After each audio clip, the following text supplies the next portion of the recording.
Entonces, ¿estamos en condiciones de iniciar la sesión? Sí, presidente. Ok, en nombre de Dios y de la patria se abre la sesión. Cuenta, señor secretario. Gracias, señor presidente. Respecto a la cuenta, debo informar que, y como puse en conocimiento también durante el día de ayer, pero para efectos formales también me corresponde hacerlo en la sesión de hoy, recibimos una minuta con respuestas que le formuló la comisión al abogado señor Cristian Maturana respecto del proyecto que estamos viendo sobre remate y que ya se anunció que va a ser puesto en tabla próximamente. Eso queda a disposición de los señores senadores. Y respecto del proyecto en tabla de hoy, Jimena Contreras nos acaba de enviar propuestas de asuntos que fueron vistos ayer, que quedaron pendientes y respecto a los cuales se les solicitó ajustar la redacción tomando los aspectos que se consideraron y que se le mandaron en el debate. No sé si está Jimena y Benjamín. Está Estefan, Francisca, buenos días. Lucas. Buenos días. Martín. Pero yo aún no recibo la propuesta. Claudia, te la iba a mandar. Ya. No te hagamos tan de sortearlo, bueno, por el modo está. Presidente, debe estar ocupado. Esperemos. Sí. Adelante, Pedro. Claro, presidente, que está introduciendo que Jimena Contreras nos hizo llegar ahora momentos previos al inicio de la sesión las propuestas que fueron encargadas. Sí, yo creo que las ponemos en pantalla. Sí, sí, pero sabe que si es que pudieran compartirla ellos, porque nosotros estamos con un problema técnico. No sé si la tienen a mano. Martín, ¿tú la tienes? Jimena Contreras. Yo sí la tengo, no sé, la Jimena no la veo ahí, pero si quieren, por su intermedio, presidente, buenos días a todos. ¿Ha tenido problemas? Ah, sí, ahí está. ¿Tú la puedes compartir? Sí. Denme un segundo.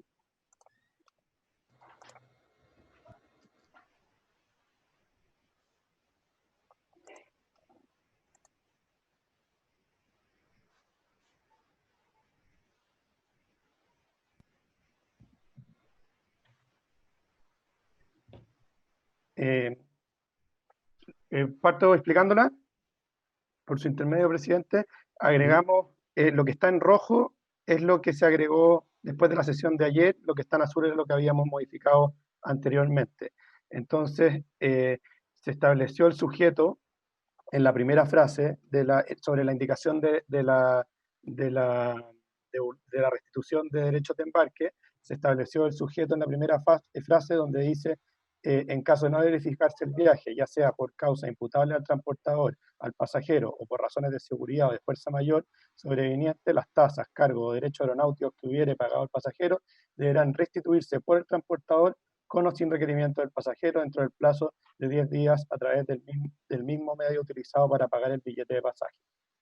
Luego, en el caso de no haberse podido materializar dicha restitución o en el caso de haberse verificado el pago en efectivo, agregamos que una vez señalado que tiene el transportador 10 días para contactar al pasajero y el pasajero, una vez señalado el medio por el pasajero, el transportador deberá efectuar la restitución en un plazo máximo de 10 días a contar de la respuesta.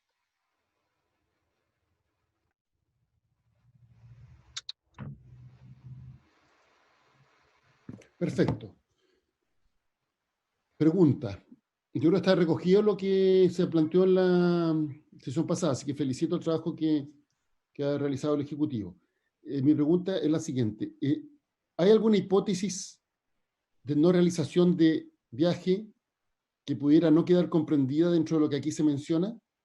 Es decir, que no esté comprendida dentro de las causas imputables al transportador, al pasajero, por razones de seguridad, por fuerza mayor. No, todas.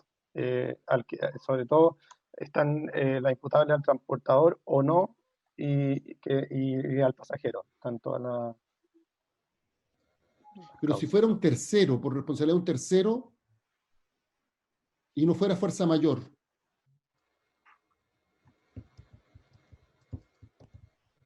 se podría alegar que fue por un tercero, pero que no es ni fuerza mayor, ni razón de seguridad, ni transportador, ni pasajero. Sí, no sé, estoy pensando en la práctica, Yo digo que usemos la misma nomenclatura que está utilizada para el... O sea, a ver, hagamos lo siguiente. Yo estoy de acuerdo con esta redacción, pero sería bueno tener a la vista la norma que regula el hecho grabado con esta tasa. Sí, ese es el reglamento de la DGAC sobre tasas de embarque. Porque teniendo esa norma podríamos ver que efectivamente cuál es el hecho grabado y qué es lo que en este caso no estaría siendo grabado porque no ocurrió, no aconteció. Deme un segundo para conseguírselo, tengo que buscarlo en mi Ya, computador. pero yo creo que está bien esa, no sé si el senador Durán y la senadora Rincón, que formaron parte de la discusión la vez pasada, ¿están de acuerdo? El senador Durán con el dedito para arriba, siempre optimista, y la senadora Rincón también. Ya, entonces yo creo que habría todavía no lo hemos aprobado, pero no habría diferencias con esta reacción, salvo que fuera necesario precisar la primera oración. Pasemos a lo siguiente. Presidente. Senador Rincón. Perdone que lo interrumpa, pero es que estaba releyendo la frase. Yo no sé si podría mejorarse la segunda frase que está en rojo, que dice una vez señalado el medio por el pasajero, el medio de pago, el medio... Yo ahí, eso si se pudiera precisar, se agradecería. Senadora, presidente, por su intermedio, lo que pasa es que justo en la frase anterior se señale el medio para efectuar la restitución, por eso lo dejamos en medio, pero si quiere ponemos el medio para efectuar la restitución de nuevo. Sí, porque, perdón, que lo que abunda no daña, dicen, pero para que quede claro, como estamos hablando de medio de transporte, y aquí estamos hablando de medio para restituir, yo creo que mejor que lo hagamos. En ese caso creo que queda mejor así, mire. Eso. Perfecto. Presidente Álvaro Villarreal sugiere la primera oración destacada, en vez de deberán restituirse por el transportador, poner deberán ser restituidas. Sí. Sí. Gracias, presidente.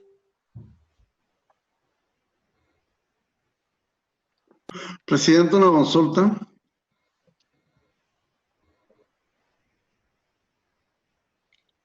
Presidente. Adelante, senador Durana. Un poco en la misma línea, o en la misma frase en rojo que hace la acotación la senadora Rincón, a contar de la respuesta. La respuesta que da la línea aérea, la respuesta que da la Dirección de Aeronáutica. No, el transporte. El pasajero. El cliente, el pasajero, sí. Porque se dice, en caso de no haberse restitución, el transportador deberá contactar al pasajero con el fin de que éste señale el medio para efectuar la restitución. Sí. Y después, una vez señalado por el pasajero el medio para efectuar la restitución, el transporte deberá efectuar la restitución en un plazo máximo de 10 días a contar de la respuesta. ¿Se entiende que es la respuesta del pasajero? Y no puede ser que a contar la respuesta vaya una vez que haya dado respuesta el pasajero, o haya señalado o haya dado respuesta. Sí. Ya estamos en la fina de la redacción. Una vez señalado por el pasajero, una vez. Porque finalmente lo que dice, contacto que deberá realizarse en el plazo máximo de 10 días contados desde que debió haberse verificado el viaje. Ahora, una vez que el pasajero dio respuesta, deberá decir el medio o deberá definir el medio para efectuar la restitución. Pero da la sensación que a contar de la respuesta como que queda ex post de lo que nosotros queremos decir o interpretar. No sé, una acotación, presidente. Ya, pero, está bien, pero ¿qué redacción propone? No, yo lo que propongo es que a contar de la respuesta esté en el inicio de la oración. Porque se supone que para efectuar la restitución. Contacto que deberá realizarse en el plazo máximo de 10 días contado desde que debió haberse verificado el viaje. El pasajero, una vez que dio respuesta, deberá definir el medio para efectuar la restitución. El transportador deberá efectuar la restitución en un plazo máximo de 10 días.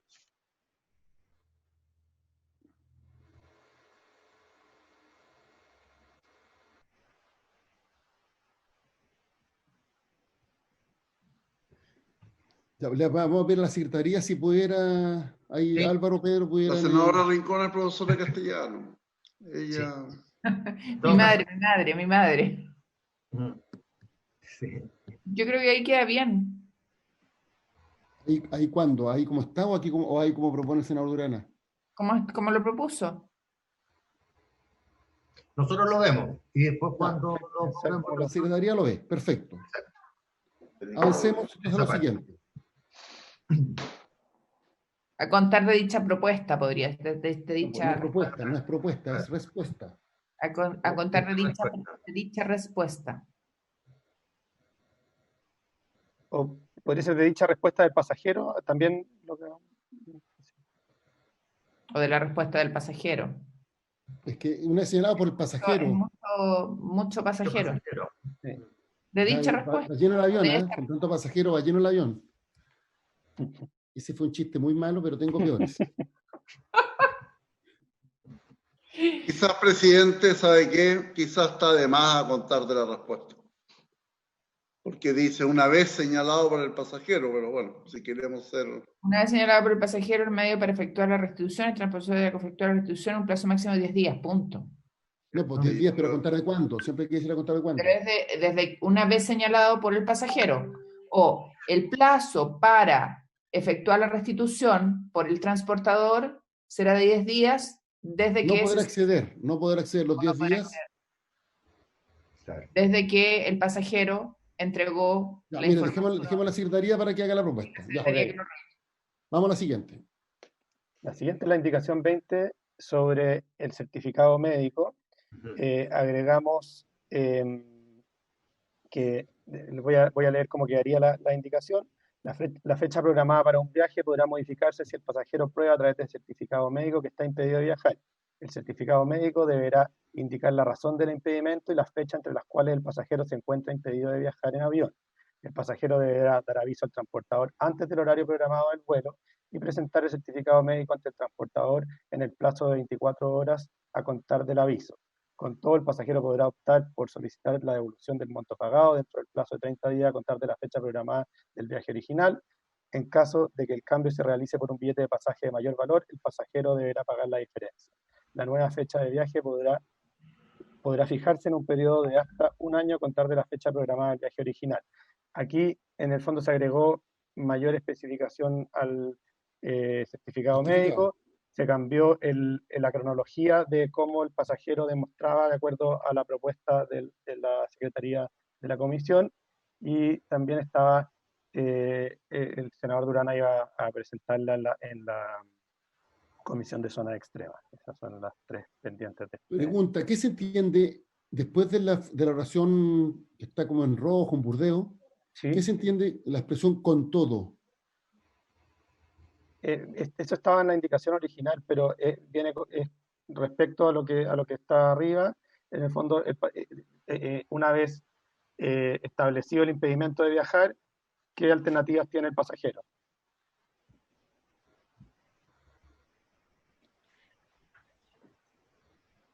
El con todo queda, es como raro, ¿ah?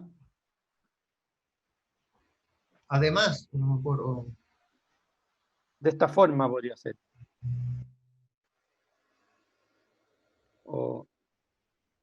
es que es otra hipótesis, tengo entendido, es como un segundo derecho. No, primero es que explique por qué no pudo viajar, y luego, después del con todo, es una vez demostrado que no pudo viajar, ¿qué derechos tiene al respecto? Ya sea que le devuelvan el monto pagado o que se cambie por otro pasaje.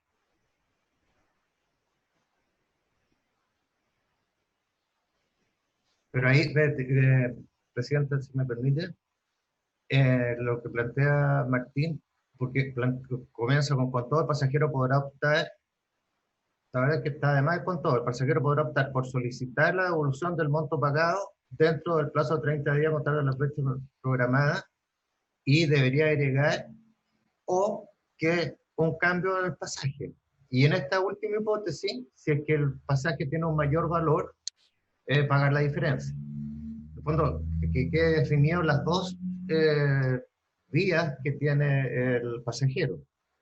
Lo que pasa que Es que eso está al principio. Lo que pasa es que parte con eso, parte con la fecha programada podrá modificarse. Sí, en realidad. Perfecto. Ya, lo que pasa es lo siguiente, que con todo podría darse a entender que él siempre tiene derecho a la devolución del monto pagado. Y el pasajero tiene derecho a la devolución del monto pagado en la medida que haya entregado el certificado médico.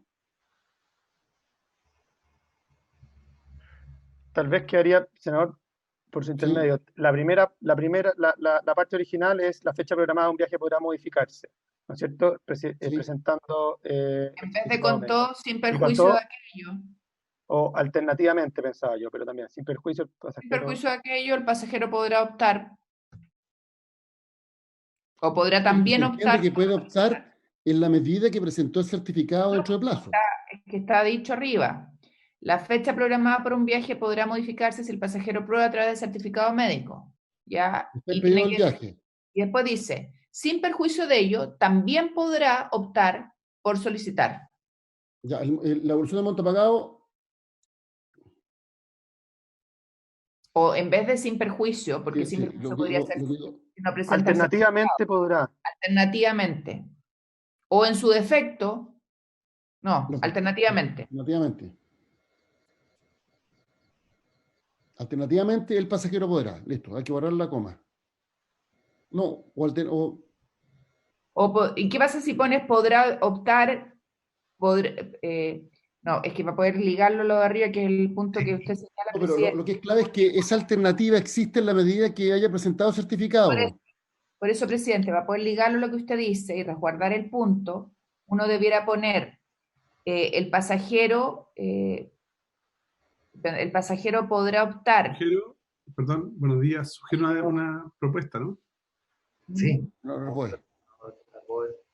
Senador Arboe. Claro que pienso que la norma tiene un problema de estructura. Y esta parte que estamos analizando, la alternativa debería ir al final. Debería ir al final. No, estoy pensando otra cosa, Pedro. Perdón, vamos por parte. El senador Arboe va a hacer una propuesta. Me propongo más bien, sin tener una redacción específica, alterar la forma de redacción. Plantear primero cuál es lo que se está pidiendo y luego los requisitos para ello. Podríamos pensar una cosa así.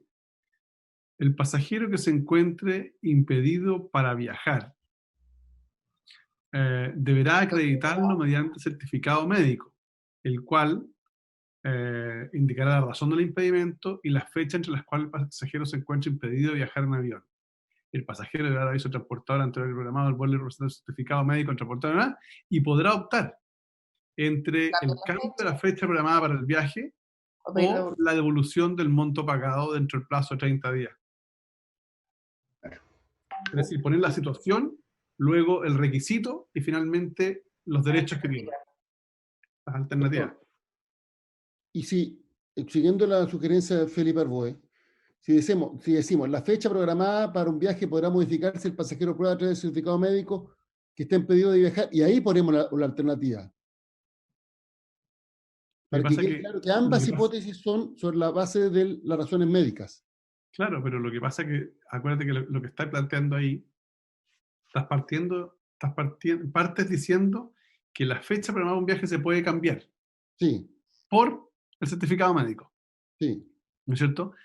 Y luego tendrías que vincular la segunda opción de la devolución también al certificado médico.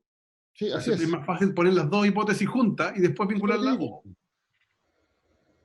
Eso es lo que estoy principio. diciendo, Ah, adelantemos, que el alternativamente lo pongamos inmediatamente después. Diga, la fecha programada por el viaje podrá modificarse si el pasajero prueba a través de un certificado médico que esté impedido de viajar.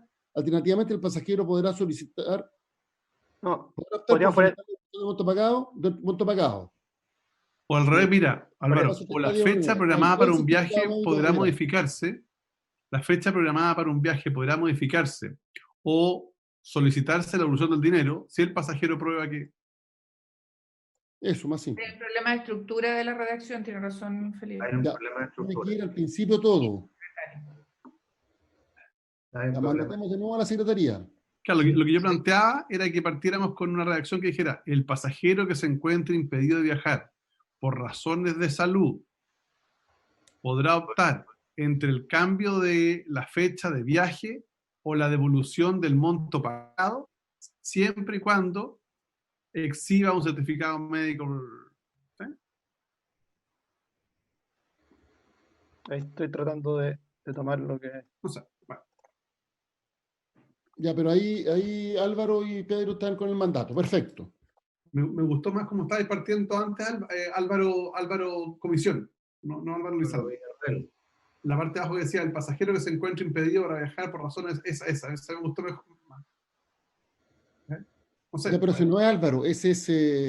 soy yo. Ah, No, Martín. Verdad que está compartiendo Martín. Ah, perdón. Martín, entonces. Qué rápido, Martín. Martín, pero debería- se lo mando a la secretaría Sí, o perfecto. prefieren que lo veamos como ustedes digan. No, con la secretaría lo ve. Ok. Ya, pero habría acuerdo con eso. Ya, después, ¿qué más tenemos pendiente? Estamos terminando. Esta parte, porque nos falta todavía lo anterior. Martín, ¿tienen alguna otra propuesta ustedes? No, es que nos queda solo una indicación que no hemos llegado, que la comisión no ha llegado a Ya, discutir. veamos esa indicación y después vamos a revisar el texto de las dos anteriores. Perfecto. Claro, efectivamente esa era la indicación 20 del presidente de la República al nuevo artículo 133I que incorpora el proyecto. Después, el numeral 6 se refiere al artículo 134 sobre el transporte de equipaje y agrega un inciso segundo tratándose de traslado de animales. El transportador deberá establecer condiciones que aseguren razonablemente su seguridad y bienestar. No hay indicaciones, pero nosotros como Secretaría sí tenemos la inquietud de si efectivamente el traslado de animales se entiende comprendido dentro del transporte de equipaje. Solamente ese punto. Después, en la ley sobre operaciones de crédito de dinero, que es el artículo 3, el inciso final rebaja de 20 a 10% los pagos anticipados que requieran consentimiento del acreedor. Actualmente es un 20% y respecto de eso se requiere el consentimiento del acreedor, esto lo rebaja a 10%. Y ahí entonces pasamos al artículo transitorio y en la última indicación presentada, el artículo transitorio dispone que en los primeros 6 meses, contados desde la entrada de vigencia de esta ley, las líneas aéreas autorizadas a operar en Chile deberán informar a sus clientes y potenciales clientes las modificaciones introducidas por esta ley. Esta información incluirá especialmente los derechos de los pasajeros en caso de sobreventa, viajes en familia, transporte de animales, tiempos de espera y derecho de alimentación, endoso o imposibilidad de viaje por enfermedad. Esta información deberá publicarse a lo menos mediante letreros en oficinas de ventas y aeropuertos y estarán siempre disponibles en la página web del transportador. La indicación 21 del presidente de la República es para reemplazar este artículo por el siguiente. La obligación de los transportadores de informar a los pasajeros de sus derechos, de acuerdo a lo establecido en el número 1 del artículo 2 de esta ley, será exigible transcurridos 2 meses desde la publicación de esta ley en el Diario Oficial. Esa es la última indicación. Ofrece la palabra. Por su intermedio, presidente. Sí. Lo que se busca con esta indicación es ya no se hace necesario contar con el artículo transitorio, toda vez que en la modificación al artículo 131 se le entregan facultades permanentes a la Junta Aeronáutica Civil para instruir a los operadores y explotadores de aeródromos sobre las maneras de informar los derechos de los pasajeros, y por eso proponíamos eliminar ¿Quieren retirar? transitorio, no retirar, sino que no es transitorio, en el fondo queda establecido permanentemente. Pero, a ver, ¿usted quiere retirar la indicación 21? No, estoy explicando por qué se estableció la indicación 21, perdón. Porque en la indicación original establecía que por 6 meses había que comunicar todos los nuevos derechos que tenían los pasajeros por la entrada en vigencia de esta ley. En las modificaciones que fuimos haciendo en el resto de las indicaciones, se estableció en el artículo 131 que las comunicaciones sobre los derechos de los pasajeros se iban a establecer de acuerdo a la resolución de la Junta Aeronáutica Civil, y por lo tanto lo que hacemos es recoger eso en el artículo transitorio y que sea a través de ese mismo medio por el cual se transmitan estos derechos.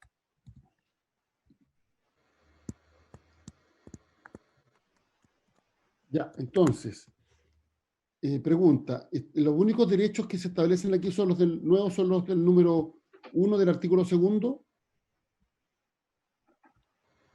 No, los derechos son todos los que vimos en las indicaciones, la forma de comunicarlos son los de acuerdo a lo establecido en el número 1 del artículo 2. Ya. Entonces tendría 2 meses para implementarlo. Perfecto. ¿Alguna pregunta al respecto? Que quede claro que es para utilizar esa vía, pero tiene que informar todos los derechos. Exacto. La obligación de los transportadores de informar a los pasajeros de su derecho, de acuerdo a la establecido número 1 del artículo 2 de esta ley, será exigible transcurridos 2 meses de la publicación de esta ley en el Diario Oficial. Perfecto. ¿Algún comentario sobre esta indicación? No, yo tengo presidente, una pregunta respecto a anterior. Porque están bajando del 20 al 10%. ¿Cuál es el sentido de eso? ¿Por qué?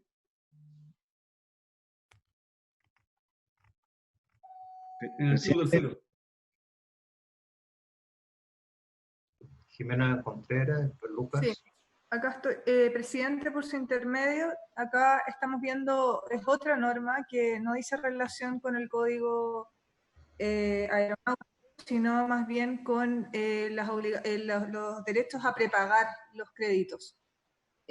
Actualmente se establece como el 20% del límite para el prepago. Ahora nosotros lo bajamos al 10% para incentivar las posibilidades de prepago sin mayores límites de parte del acreedor. A ver, pongamos un ejemplo concreto. Lo que pasa lo siguiente, es al revés. Es al revés. Porque lo que se refiere a la norma vigente dice que los pagos anticipados que sean inferiores al 20% del saldo de la obligación requieren el consentimiento del acreedor. Sí. Y aquí es lo está bajando al 10%. O sea, si alguien quisiera pagar, por ejemplo, si quisiera prepagar menos de, o sea, el 15%, no requiere consentimiento. Sí, pues, esta norma favorece al consumidor. Así es. Esta norma favorece al consumidor porque actualmente, si él va a pagar el 15%, requiere la autorización del acreedor. ¿Ya? Así es. Ahora, como se rebaja al 10%, si él quiere pagar el 11%, el 12%, el 13%, hasta el 20% o el 80%... No perfecto, ya, ok.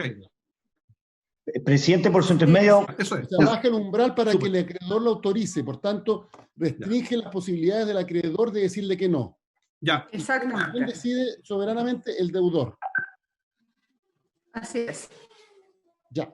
¿Qué dice el CERNAC? ¿Qué dice el CERNAC, perdón, presidente, que quería hablar el director? Director. No, yo quería explicar básicamente los ejemplos que hemos visto. Efectivamente, ahora queda a voluntad potestativa, digamos, y arbitraria, podríamos decir también en algunos casos, del proveedor recibir pagos que sean por bajo el 20%. Y eso depende de la capacidad negociadora del consumidor. Por tanto, hay una suerte de discriminación respecto de cómo opera actualmente el mercado en este sentido.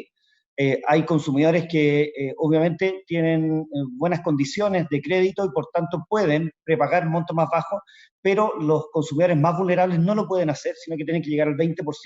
Por eso creemos que la rebaja es una muy buena noticia para los consumidores que pueden no solamente prepagar abonando y por tanto extinguiendo capital directamente en créditos hipotecarios de consumo y todo tipo, sino que a su vez también quedan menos a la discrecionalidad del proveedor respecto a recibir estos pagos. Y dar solamente un ejemplo que nosotros hemos visto que algunas empresas que administran tarjetas del retail, ¿cierto?, de casas comerciales, incluso reciben montos superiores al pago mensual, entendiendo que el consumidor muchas veces, con la complejidad de estas tarjetas de crédito y de los contratos, lo que hacen es abonar, o sea, pagan un extra porque creen que con eso extinguen capital de forma más rápida. Y lo que ocurre en la práctica, hemos visto algunas empresas que lo que hacen es que retienen ese monto y se lo aplican a la cuota siguiente, es decir, no extinguen el capital. Es decir, esto es una buena norma que favorece al consumidor, pero lo que ocurre también en las tarjetas de crédito, tanto revolving como pago en cuotas, es decir, cuando hay un monto global o cuando se pactan cuotas por distintas compras, es que muchas veces lo que hacen las empresas es que esos montos los retienen, es decir, los trabajan, por decirlo así, un mes y después se lo aplican a la cuota siguiente y no extinguen capital.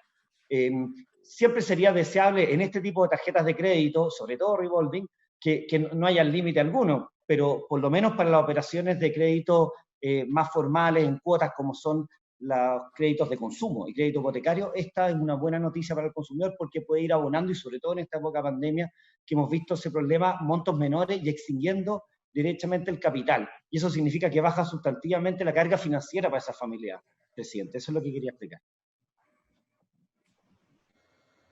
Perfecto. Está claro que la norma entonces permite que haya mayor libertad, podríamos decir, del acreedor, perdón, del deudor. Sí, del deudor. Y si hay un pago... el 20% va hasta que junta el 10%.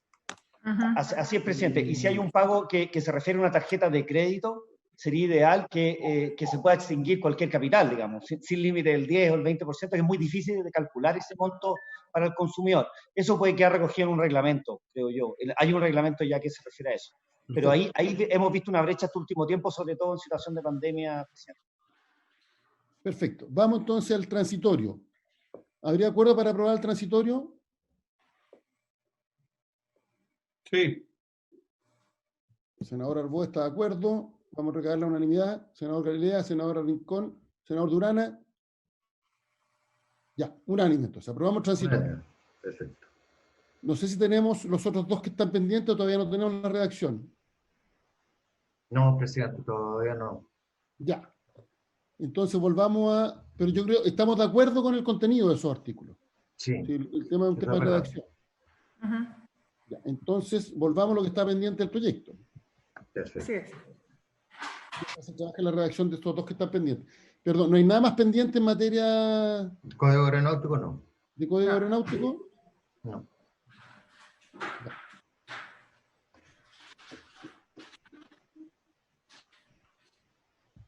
No. Vamos entonces a lo que está pendiente.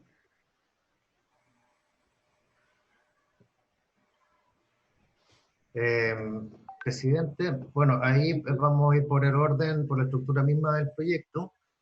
El primero es en relación al artículo primero, numeral 2, artículo 3 bis, referido a derecho a retracto en venta de bienes y servicios por medios electrónicos. Están las indicaciones número 2T y la número 2.4, ambas presentadas por la senadora Rincón. En una sesión se dio lectura a una propuesta del Ejecutivo, hubo consenso respecto de los senadores presentes, pero en esa oportunidad, en ese momento no estaba la senadora Rincón. Entonces, como ella era la autora de estas indicaciones, claro. Pongámoslo en pantalla. Perfecto. Dele lectura y le consultamos la opinión al senador Rincón. No, presidente, el Ejecutivo quería decir algo. ¿Quién del Ejecutivo va a hablar? Jimena creo que iba a hablar. ¿Jimena Contreras? No, presidente. Ya. Den lectura a Pedro, Perfecto. entonces. Por favor. Ya. Lo que está en la columna de la derecha es lo que voy a dar lectura y es la propuesta de la mesa de trabajo de los representantes del Ejecutivo junto con los asesores representando a los parlamentarios. Reemplazar entonces esta indicación por lo siguiente. Letra B. En los contratos celebrados por medios electrónicos y en aquellos en que se aceptara una oferta realizada a través de catálogos, avisos o cualquier otra forma de comunicación a distancia, habrá derecho a retracto. Excepcionalmente, tratándose de bienes o productos, el proveedor podrá disponer que no podrá ejercerse este derecho solo en el caso de bienes que por su naturaleza no pueden ser devueltos o puedan deteriorarse o caducar con rapidez, o hubieran sido confeccionados conforme a las especificaciones del consumidor, o se trate de bienes de uso personal. En tal caso, el proveedor deberá informar al consumidor sobre dicha exclusión, de manera inequívoca, destacada y fácilmente accesible en forma previa a la suscripción del contrato y pago del precio del producto. En el caso de la contratación de servicios, el proveedor podrá disponer que no exista derecho a retracto, debiendo informar al consumidor sobre dicha exclusión de manera inequívoca, destacada y fácilmente accesible en forma previa a la suscripción del contrato y pago del precio del servicio. Un reglamento expedido a través del Ministerio de Economía, Fomento y Turismo regulará la forma y condiciones en que el proveedor deberá comunicar esta exclusión del derecho a retracto en los servicios, así como los bienes en que excepcionalmente y por su naturaleza podrá proceder tal exclusión. Para poner término unilateralmente al contrato de conformidad a este artículo, el consumidor podrá utilizar los mismos medios que empleó para celebrar el contrato. En este caso, el plazo para ejercer el derecho de retracto se contará desde la fecha de recepción del bien o desde la celebración del contrato en el caso de servicios, siempre que el proveedor haya cumplido con la obligación de remitir la información escrita señalada en el artículo 12A. De no ser así, el plazo se extenderá a 90 días. No podrá ejercerse el derecho de retracto cuando el bien en materia de contrato se haya deteriorado por el hecho imputable al consumidor. Ahí está.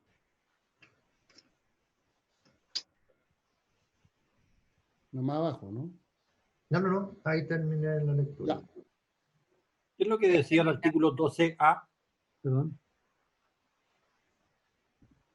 Pedro. Vamos a buscarlo.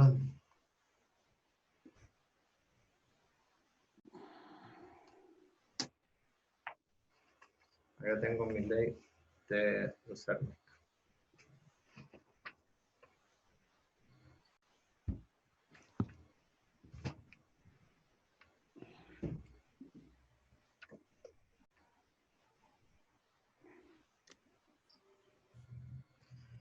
En los contratos celebrados por medios electrónicos y en aquellos en que se aceptare una oferta realizada a través de catálogos, avisos o cualquier otra forma de comunicación a distancia, el consentimiento no se entenderá formado si el consumidor no ha tenido previamente un acceso claro, comprensible e inequívoco de las condiciones generales del mismo y la posibilidad de almacenarlos o imprimirlos.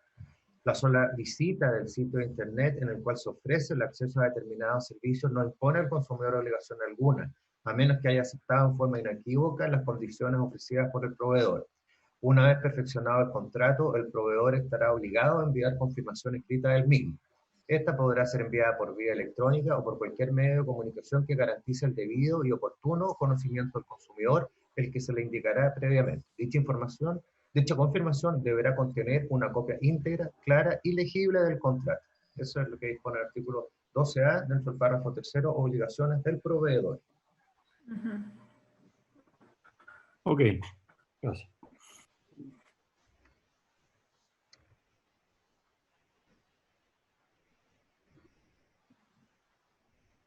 ¿Cuál sería el plazo entonces para el derecho a retracto? ¿Perdón? Perdón, ¿cuál sería el plazo para el derecho a retracto y cuál es el plazo para cancelar la compra antes de recibir el bien?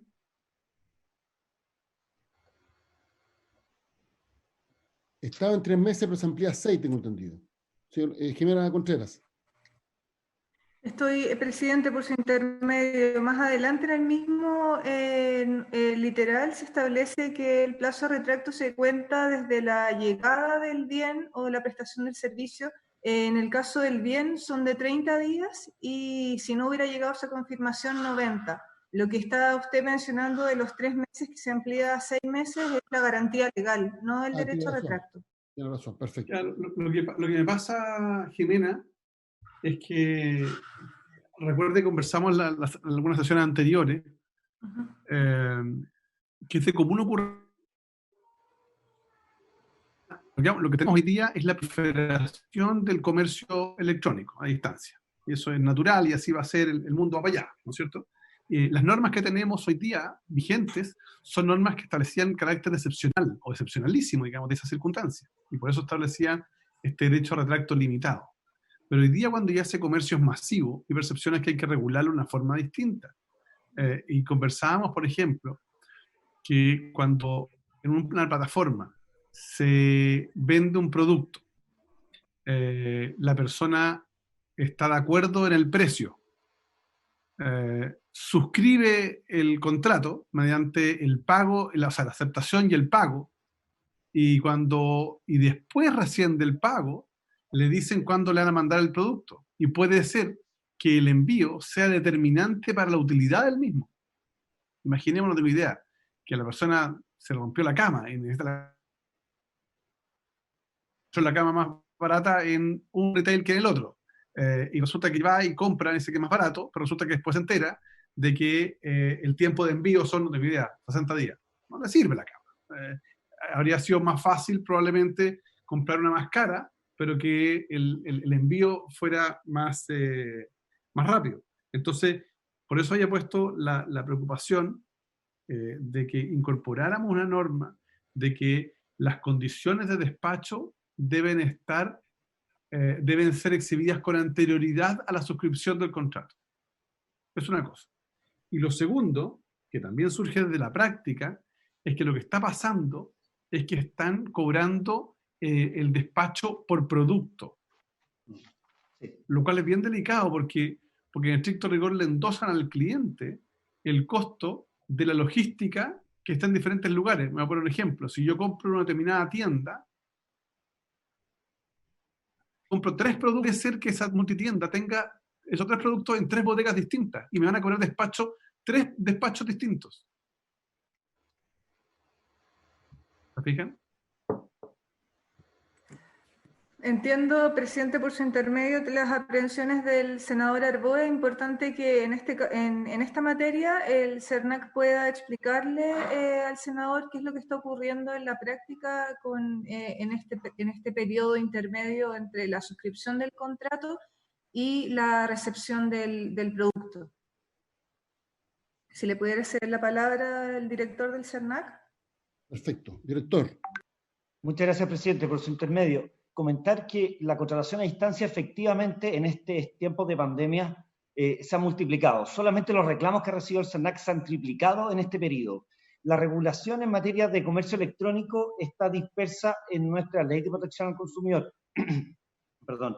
En primer término, el artículo 3 bis se refiere al retracto en materia de contratación a distancia. El artículo 12A se refiere precisamente a la forma de celebrar los contratos a distancia y establece una regulación en el sentido que señalaba el senador Arboe, y el artículo 32 se refiere a la información que tiene que estar disponible previo a la contratación a distancia. Está disperso en estos 3 artículos. Respecto a la primera observación que hacía el senador, efectivamente es muy importante, y está regulado así por una norma imperativa, la Ley del Consumidor, que el proveedor entregue información completa respecto de todas las características relevantes del servicio o del producto, incluyendo los tiempos de despacho, evidentemente. La norma es bastante clara, dice que para que se perfeccione el consentimiento, tiene que el consumidor haber tenido acceso previamente de forma clara, comprensible, inequívoca a todas las condiciones generales de la contratación y la posibilidad de almacenarlos o imprimirlos.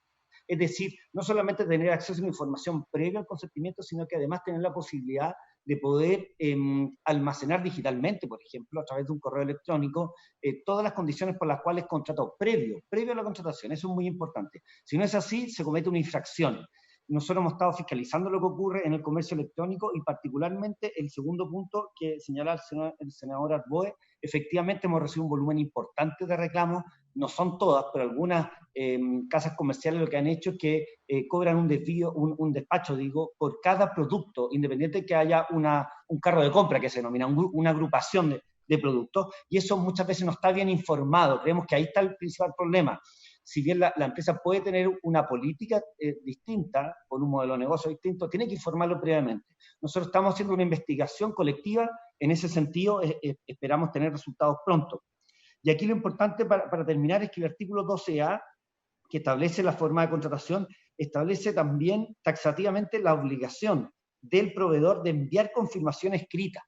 Ahora, ¿qué ocurre? Que el artículo 3 bis que estábamos revisando establece un efecto distinto para la falta de envío de la confirmación por escrita. Normalmente la confirmación es un correo electrónico que establece las condiciones en las cuales se contrató. Dice que si no se envía, el plazo se aumenta de 10 días a 90 días. Y la discusión que se da en los tribunales es si la única sanción es que se aumenta el plazo para el retracto o derechamente es una infracción. La interpretación del SENAC evidentemente es que hay dos sanciones. Una es una infracción y por tanto es obligatorio hacerlo, y la otra es que adicionalmente, si no se envía la confirmación, se extiende el plazo del retracto que establece el artículo 3. Y por último, el artículo 32 es el que establece la obligación de informar por todo mecanismo de contratación a distancia, de manera inequívoca, fácilmente asequible, todos los pasos a seguir en la contratación, y también habla que el documento electrónico que se tiene que formalizar la obligación, es decir, el contrato, tiene que ser archivado y tiene que ser accesible para el consumidor, al menos de forma permanente, si es que no se le envía adicionalmente. Eso es básicamente, en términos lo más resumidos posible, cómo está regulado la contratación a distancia, que es cada vez más intensiva en nuestro país, y también comentar que hay un reglamento de comercio electrónico que se está trabajando en el Ministerio de Economía y que se está haciendo cargo de algunos de estos puntos. Entre otros es el historial de precio y es la disponibilidad de stock y también la información completa respecto de cuál va a ser, por ejemplo, el plazo, las condiciones, características relevantes del servicio antes de la contratación, como muy bien nos explicaba el senador Boe, que es uno de los problemas que hemos visto también en esta pandemia. Eso es, presidente. Muchas gracias. Presidente. Adelante, senador Boe. Sí, creo que es muy buena la explicación del director del SENAC, pero confirma la idea de poner una norma en la ley, porque más allá que el reglamento lo pueda proponer, hay percepciones que debiéramos dejar consignado, que toda oferta de producto debe contener información antes de la suscripción del pago, de las condiciones de envío, si es que hubiera, porque puede ocurrir que alguien diga, no, póngase de acuerdo usted con el proveedor, muy legítimo, pero es muy importante. Insisto, porque muchas veces las condiciones de envío son determinantes o son condición sine qua non para la suscripción ¿cómo se llama? Del contrato. Entonces, yo creo que evidentemente podríamos poner en la norma una obligación, en la norma legal, digamos, una obligación, más allá de que el reglamento busque otras cosas, porque la sanción puede ser prorrogar. Aquí debe estar establecido en la ley, creo yo, esa obligación. Y también, y ahí yo creo que de repente, no sé si el director dice que es suficiente con incorporar en el reglamento el tema del cobro por separado de los productos de un mismo carro de producto. Bueno, esas son distintas. Pero yo creo que lo primero debería estar consignado en la ley, presidente. Presidente. Adelante, senador Galilea. Que efectivamente el tema del costo del transporte o del despacho es un tema relevante en las dos puntas del negocio. Uno es que yo tendería a pensar de que en la ley debe establecerse de que el proveedor debe informar no solamente el precio del producto, cuando se trata de producto, sino que cuál es el costo del envío. Voy a poner un caso que yo sé que no es muy importante, pero esta semana discutí con una hija mía porque se compró una cosa que valía 8.000 pesos por internet. Y se la mandaron a Talca, y cuando fue a retirar le dijeron, bueno, el costo del despacho fue 4.000. Es decir, el 50% del valor del producto. Evidentemente que jamás hubiera comprado eso si que hubiera sabido antes. Entonces, yo tiendo a pensar de que tiene que especificarse ese precio porque puede ser muy relevante a la hora de la decisión del consumidor de comprar. Pero hay otra punta de esta ecuación que hay que resolver, que es el retracto en el caso de productos. Porque el plazo es desde que yo recibí, 30 días desde que yo recibí el producto. Si yo me retracto del producto, ¿de quién es el costo de envío? ¿Cuál es la obligación respecto del producto que adquiere quien se está retractando? ¿El proveedor tiene que ir a mi casa a buscar el producto que yo rechacé? ¿Yo tengo la obligación de devolverlo y es a mi costo la devolución? Ese tema me parece que no está resuelto para nada, y me gustaría conocer la opinión del CERNAC en eso, porque creo que no podemos dejar suelta ese aspecto del derecho a retracto.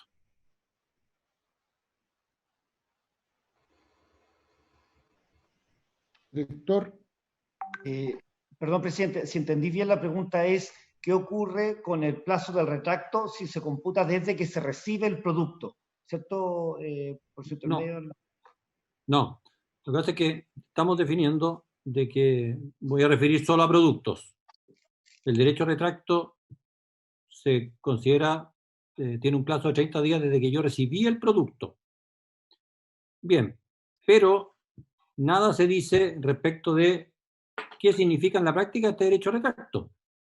Es obligación del cliente devolver el producto y haciéndose cargo del despacho de vuelta, o es obligación del proveedor llegar hasta mi casa a recoger el producto que yo le estoy rechazando. Eso debe quedar clarificado en alguna parte, porque si no, creo que se puede producir una discusión y quería conocer la opinión del CERNAC.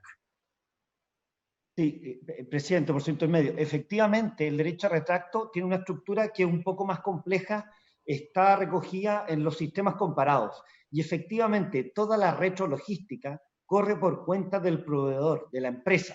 La idea es generar un incentivo correcto para la entrega de información precontractual. Es el espíritu de esta disposición que existe en casi todos los países del mundo desarrollado, que tienen libre mercado, incluyendo a nuestros vecinos. En Argentina, en Uruguay, en Brasil, todos los países del Mercosur tienen sistemas de retracto que es un estándar mayor al que nosotros tenemos. Y lo que ocurre acá es lo siguiente: efectivamente el consumidor tiene un plazo para hacer presente, para manifestar que el producto no satisface los requerimientos según la información que ha entregado el mismo proveedor precontractualmente, y es ahí donde nace la obligación del proveedor de retirar o de establecer el sistema de retrologística respecto del producto. Obviamente que ni un consumidor tiene incentivos, digamos, para hacerlo, salvo que el producto no logre satisfacer de acuerdo a la información que tuvo. Evidentemente que las empresas tienen que competir por entregar buena información precontractual, porque si no tienen que cubrir precisamente los costos del retracto, ¿ya? Hemos visto, por ejemplo, en Argentina que tuvieron que fiscalizar un grupo de empresas de mayor tamaño que empezaban a cobrar parcialmente esta retrologística. La norma es bastante clara en el país trasandino, lo mismo ocurre en nuestros países pares y en los sistemas más modernos es así. Ahora, la ley del consumidor regula esta retrologística, establece un plazo para el retiro, establece los costos, establece también cómo, y se integra algunas normas, qué pasa con los envoltorios o básicamente con los embalajes, ¿cierto? Para hacer aplicable esta norma, pero efectivamente, como señala el senador Galilea, es necesaria una estructura normativa que se haga cargo de establecer de forma equitativa, justa, pero con certeza jurídica, que efectivamente el retiro, la retrologística del producto corre por cuenta del proveedor, porque finalmente eso es lo que busca el legislador, que haya una buena información precontractual cuando se compra a distancia sin acceso directo y físico con el producto, presidente.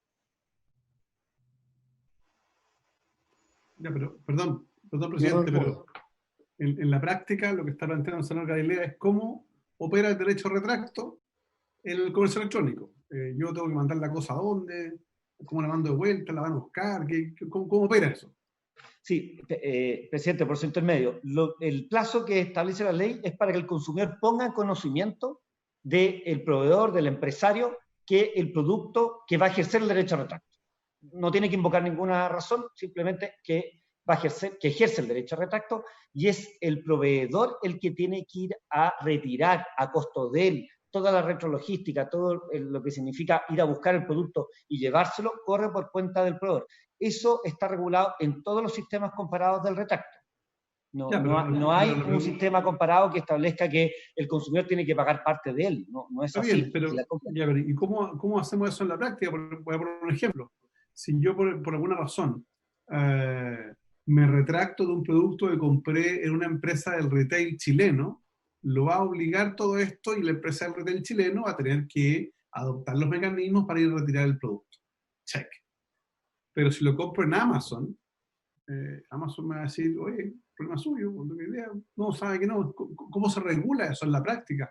Porque podría ocurrir que mira lo que voy a decir, que siendo muy importante la regulación de esto, pudiésemos establecer un mecanismo de atentado a la no digo libre competencia, pero más bien a la competitividad, digamos, del comercio electrónico nacional respecto de el internacional. ¿Cómo lo está? Por eso me preocupa a mí, porque yo no sé, y aquí una reflexión más profunda, yo no sé de dónde o bajo qué potestad legal el Ministerio de Economía está haciendo un reglamento, ni basado en qué, en materia de comercio electrónico. Son materias de ley, no son materias de reglamento, y por tanto, lo que yo creo aquí es que tenemos un tema, porque hay que mirar cómo está regulando en otros lugares. ¿Cuál es el alcance de nuestra legislación, digamos, en materia de comercio electrónico a las plataformas internacionales? ¿Ustedes creen, por ejemplo, que lo que diga Alibaba se va a someter a las normas de retracto del derecho chileno? No estoy seguro. Entonces, esa es mi preocupación. Presidente, por su intermedio, comentar que en el derecho a retracto se establecen dos obligaciones. Por un lado, el consumidor tiene la obligación de tener disponible el producto en buenas condiciones, es decir, con los embalajes, con las etiquetas, y tenerlo disponible para el retiro, y ahí viene la obligación que pesa sobre el proveedor respecto de disponer de la retrologística en relación al retracto y de reconocer los abonos o hacer las restituciones. La ley se refiere expresamente a aquello. Ahora, efectivamente, en materia de comercio electrónico hay una preocupación a nivel global respecto de cómo se dan las distintas regulaciones. Hay una iniciativa, hasta donde sé, que está fuertemente motivada y promovida también por China, en la Organización Mundial de Comercio, establecer estándares mínimos de regulación en comercio electrónico. Lo que estamos haciendo nosotros como país es ponerse al día a los derechos que están ya recogidos y consagrados en los otros sistemas comparados, básicamente en materia de derecho a retracto y otros, donde los proveedores de esos países ya ofrecen ciertas alternativas de retracto. Y efectivamente, como señalaba el senador Galilea, la idea es igualar la cancha para el consumidor, que pueda gozar de los mismos derechos independiente del país de origen del proveedor que le vende los servicios, y ahí donde nosotros hemos visto que hay estándares internacionales que son más altos, y por tanto las plataformas internacionales, mencionada Amazon y muchas otras, establecen mecanismos de retracto que tienen un estándar más alto que nuestra legislación, y eso es lo que el Ministerio de Economía está resolviendo de esta brecha regulatoria, para que efectivamente los proveedores nacionales establezcan estándares similares a los que tienen los proveedores internacionales y el consumidor no tenga que sufrir esa diferencia, esa merma respecto del reconocimiento de sus derechos sustantivos, en este caso al retracto. Eso es, presidente. Muchas gracias. Presidente.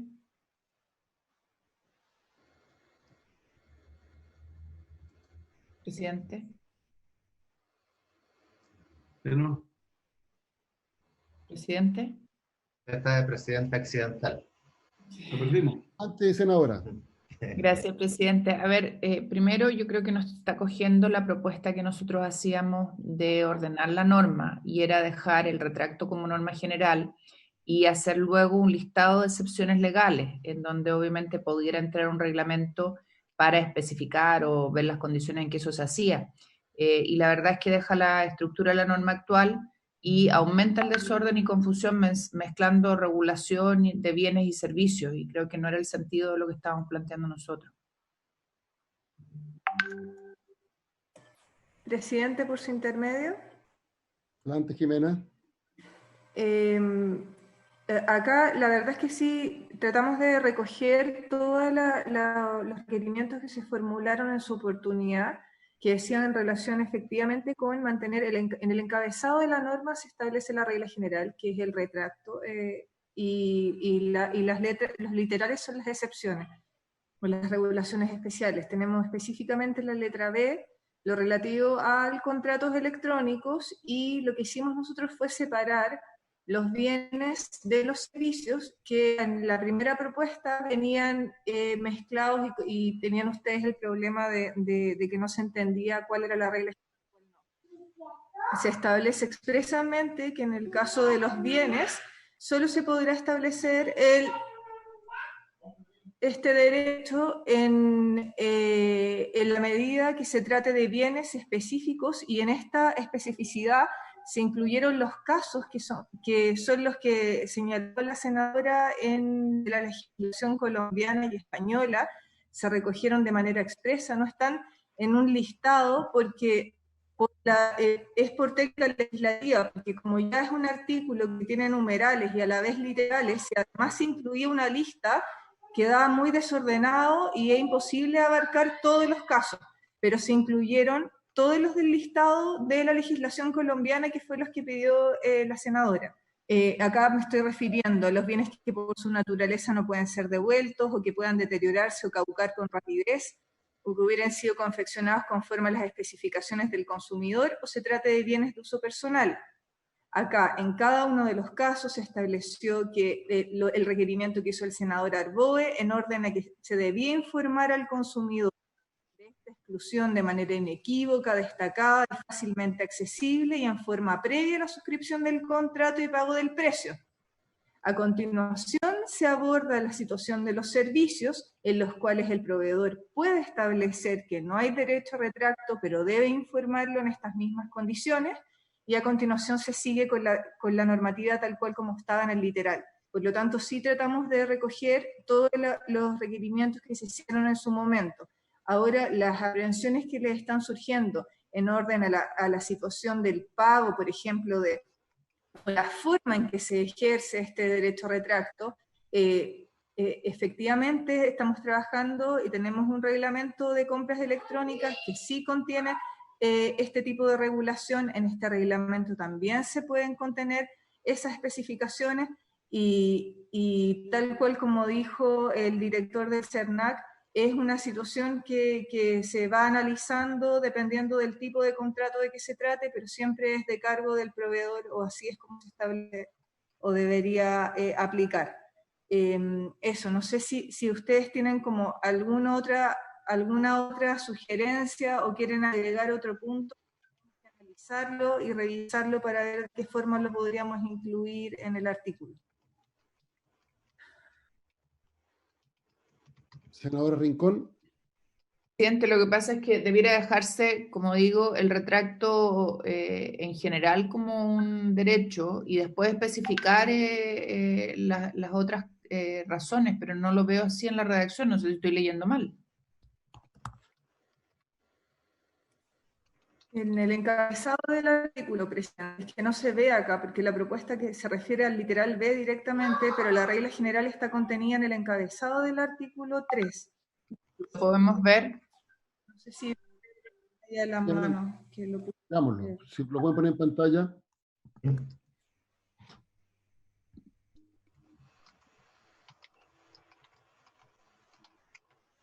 Ahí está.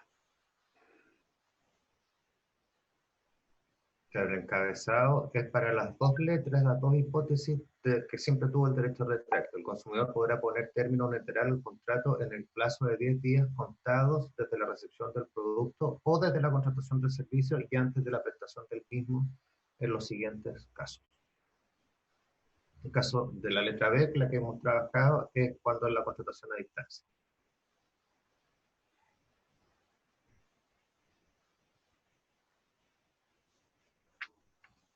Senadora Rincón.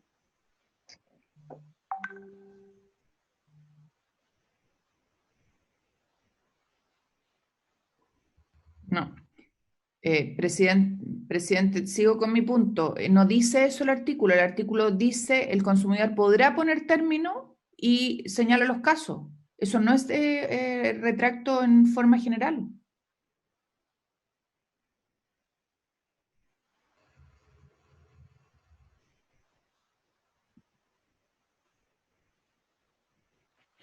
Jimena, usted plantea que había un plazo, hablaba de 10 y 30 días, ¿no? Presidente, por su intermedio, si vamos a la regulación específica del comercio electrónico, en la parte final del artículo se alude a estos plazos que tienen que ver con la recepción del producto. ¿Podemos verlo? ¿Podemos verlo?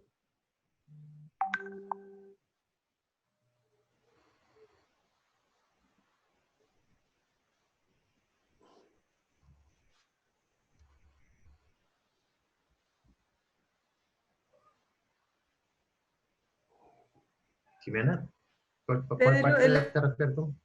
Referimos a esto a la nueva redacción.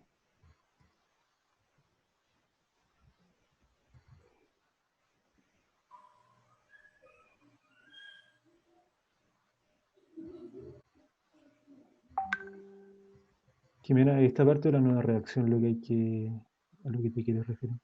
Es lo que leyó Pedro recién, Álvaro. La propuesta respecto de... En la propuesta, A el ver. artículo en la letra B de la propuesta.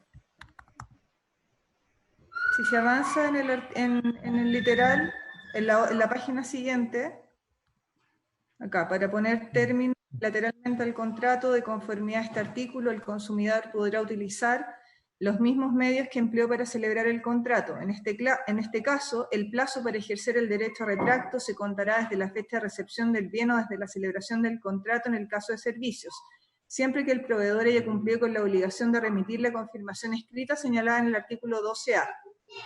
De no ser así, el plazo se extenderá a 90 días.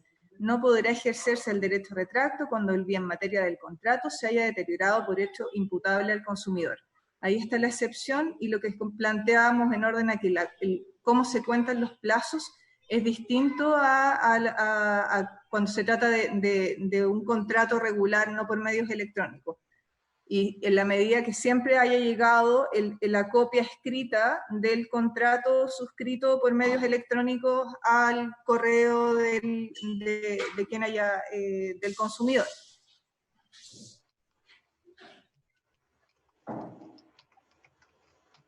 Presidente, a ver, yo creo que hay un avance en la propuesta respecto a ordenar un poco el tema, pero no se recoge lo que yo planteaba de la legislación comparada en orden a dejar esto como un derecho general.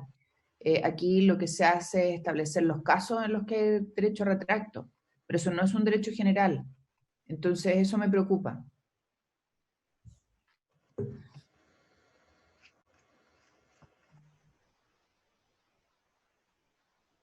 ¿Les parece, presidente, por su intermedio, que podamos volver nosotros a revisar este artículo, nuevamente analizar las observaciones que ustedes han hecho ahora y eventualmente preparar una nueva propuesta que sea más clarificadora y a la cual podamos llegar a un acuerdo? Perfecto. Gracias, presidente. Ya, pregunta. O sea, pasemos al artículo siguiente. Tenemos ya una propuesta de redacción de lo que habíamos visto delante. Al menos, sí, al menos uno de los... ¿Voy a poner en pantalla, por favor, Pedro? Sí, por supuesto.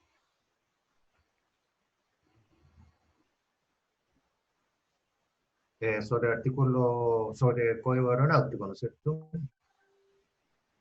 Oye, aquí les mandé una propuesta al chat también, la Comisión de Economía.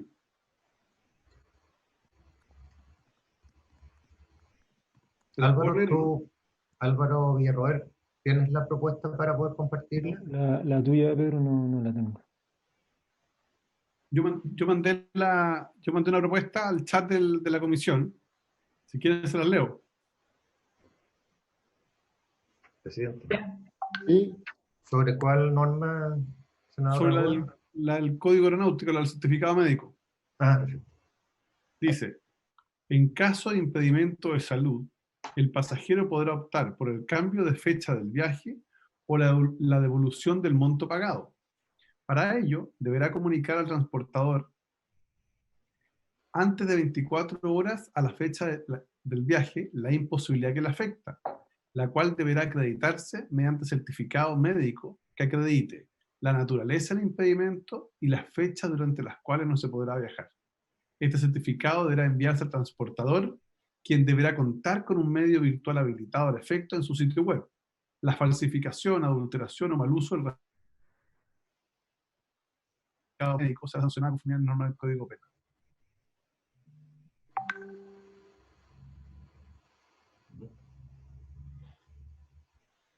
Ya. Sobre esta redacción se ofrece la palabra. ¿Cuántos días, Gilbert? ¿Cómo? Se ofrece la palabra. Señor Maquena. Pues, Perdón, senador Galilea.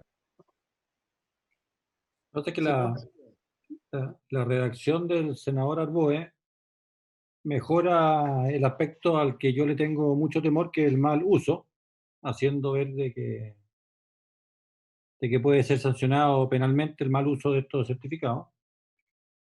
Pero me gustaría preguntarle ahí a Martín Maquena, porque cambia una regla la redacción del senador Arboe.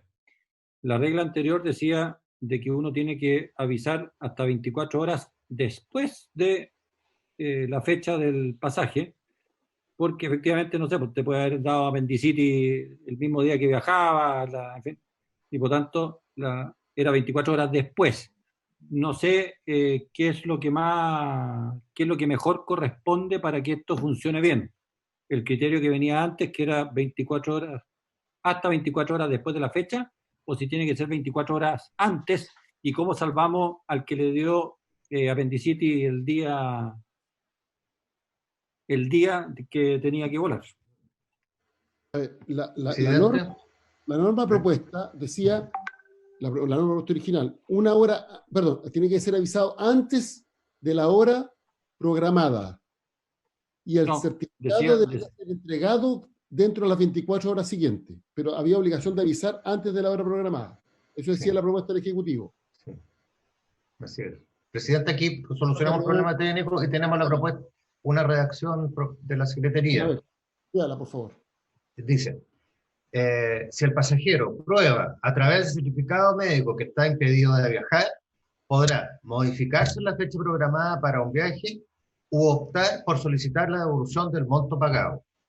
Tal certificado médico deberá indicar la razón del impedimento y las fechas entre las cuales el pasajero se encuentra impedido de viajar en avión. El pasajero debe dar aviso al transportador antes del horario programado del vuelo y presentar el certificado médico ante el transportador en el plazo de 24 horas a contar del aviso. En el caso de que el cambio se realice por un billete de pasaje de mayor valor, el pasajero deberá pagar la diferencia. La nueva fecha del viaje podrá fijarse en un periodo de hasta un año a contar de la fecha programada del viaje original. Si el pasajero opta por solicitar la devolución del monto pagado, deberá hacerlo dentro de 30 días a contar de la fecha programada del viaje original. Deberá hacerlo. Y opta, no opte. Sí. Opta.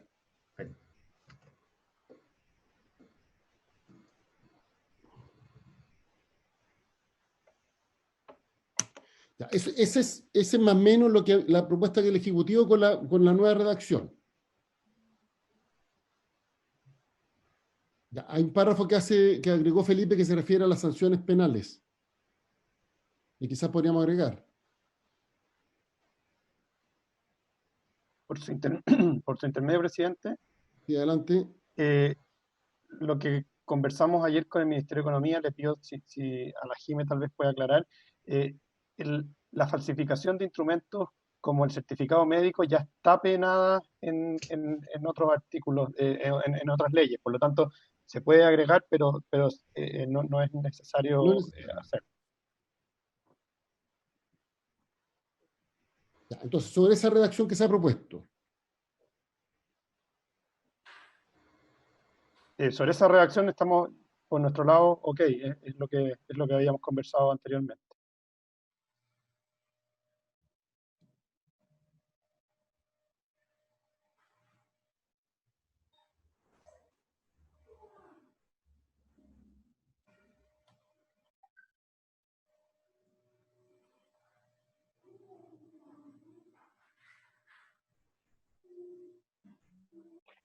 Presidente. Senador Arboe. Sí, a ver, más allá de que esté establecido en otras normas, que está bien, más bien el punto a hacer es que en el mismo lugar donde uno valida un certificado médico como un instrumento que permite justificar la alteración de un contrato, le hace una advertencia a quien haga mal uso del mismo, remitiéndose a las normas generales, que son las del Código Penal, que es por lo demás lo que hacemos siempre en otras leyes, digamos. Hacemos remisión a la norma vigente, no es que aquí vamos a poner una sanción específica, sino que decimos, mire, ojo, porque el mal uso trae aparejado esto.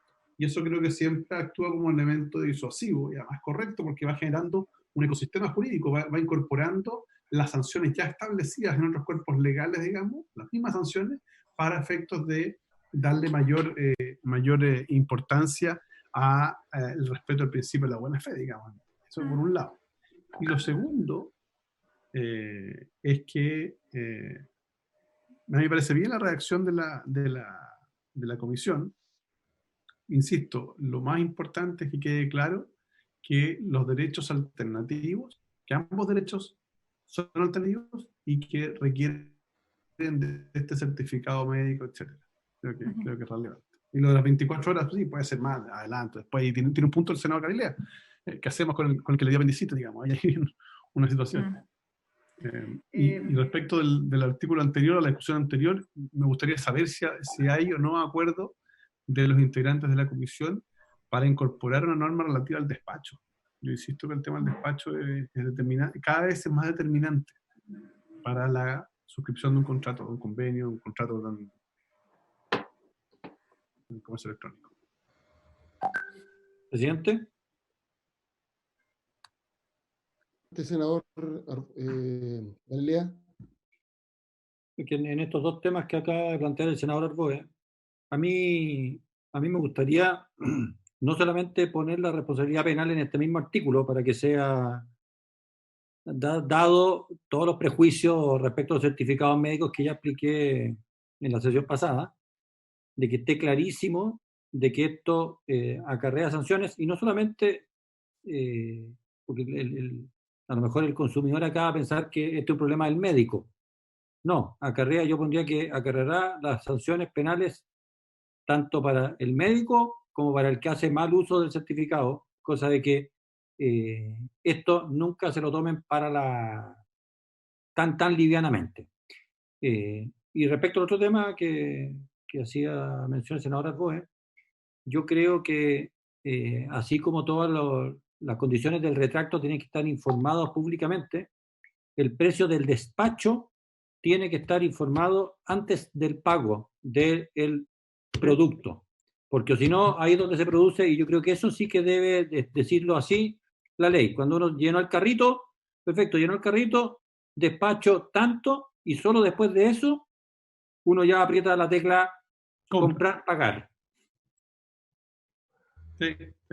Bueno, Amazon lo hace así, y la verdad es que uno ve que viene abultado, porque Amazon incluso tiene el cuidado de incorporar los derechos de internación, que es otro tema. Yo les voy a poner un ejemplo. Conozco una persona que hace un tiempo atrás compró un artículo electrónico en comercio internacional, no en Amazon, a un precio muy competitivo, sino demasiado competitivo, diría yo. Cuando me comentó, le dije, ese precio no va a ser así. Me dijo, no, si ya pagué. Sí, le dije yo, pero eso no puede ser así, porque si no estaría rompiendo todo tipo de reglas de libre competencia. Bueno, dicho y hecho, cuando el producto llegó a Chile, tuvo que pagar el 40% por el desaduanamiento, lo que evidentemente cambió completamente su percepción respecto a la competitividad del producto, y había sido mucho mejor haberlo comprado acá, digamos. Entonces, creo que también es un punto, que es los costos del despacho y los costos de internación. Sí, es un tema súper delicado, porque de repente uno dice, es mucho más barato comprar afuera, cuidado, claro, pero no toman en consideración el costo de internación. Amazon tiene incorporado eso. Cuando uno compra algo en Amazon, le dice, mire, su precio es este, inmediatamente tiene costos de envío y costos de, comillas, desaduanamiento. Y así no se meten en el lío. Dice, no hay problema mío, usted lo pagó, ya, chao. O o por último, en particular respecto de los costos de desaduanamiento, que pongan la leyenda que diga el envío de este producto puede tener costos de aduana y por lo tanto es responsabilidad suya revisarlo a cuánto ascienden. Y así todos saben todas las reglas del juego antes de hacer la compra. Estoy de acuerdo. Ya, ¿cómo avanzamos en la redacción?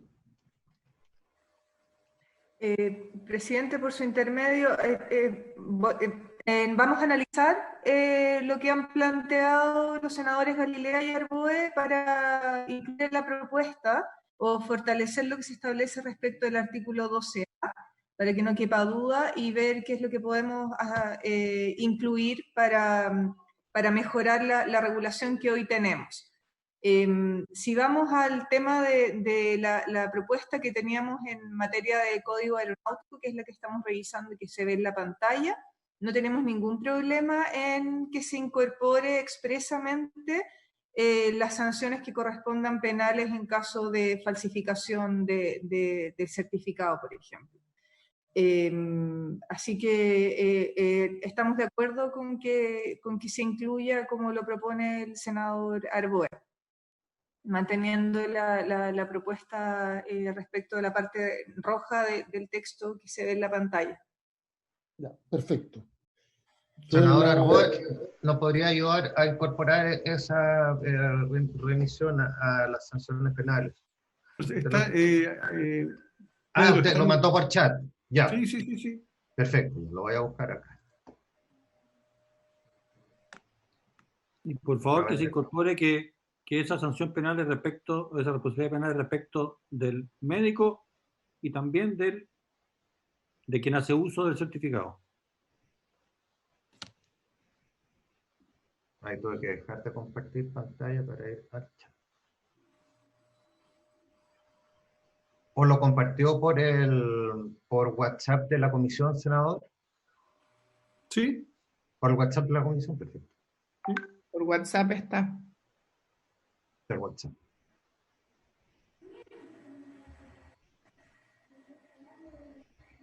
Perdón, presidente, por su intermedio, una pregunta, Felipe. ¿Qué pasa con el que sufre un accidente o una urgencia médica en menos de 24 horas?